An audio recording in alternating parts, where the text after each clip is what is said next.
Dompter la lumière, une prouesse technologique réalisée par cette équipe de chercheurs basée à Rennes.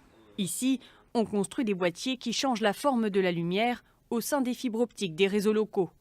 Résultat, on obtient des débits jusqu'à 400 fois supérieurs au réseau classique. On est capable de prendre une vieille fibre, d'envoyer de la lumière sur chacune des formes qui peuvent passer dans cette vieille fibre-là et augmenter son débit de manière très significative.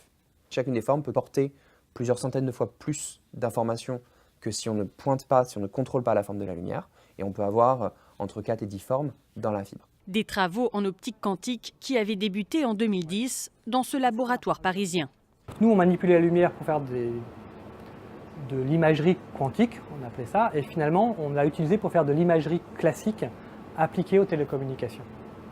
On est toujours surpris, et heureusement surpris, quand on a un industriel, dans ce cas-là c'était Alcatel-Lucent, qui vient nous voir et nous dit « à votre appareil », en fait, c'est de ça dont on a besoin pour améliorer le débit dans les fibres optiques. Big data, intelligence artificielle, d'autres secteurs en devenir s'intéressent de près aux propriétés de la lumière. Lighton, une start-up française, vient de développer un coprocesseur optique hors norme, capable de traiter des big data, parfois appelés données massives.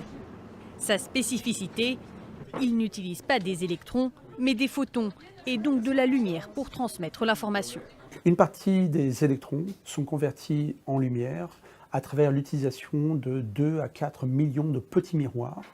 Cette lumière va directement aller dans du matériel qui est diffus, qui va faire l'opération qui est intéressante pour nous et qui va être reprise en image par une caméra. Cette information lumineuse qui est reprise par la caméra de 1 ou 150 millions de pixels sont des informations qui vont être reprises directement en 0 et 1 et qui vont être intéressantes pour ces opérations de machine learning et d'intelligence artificielle.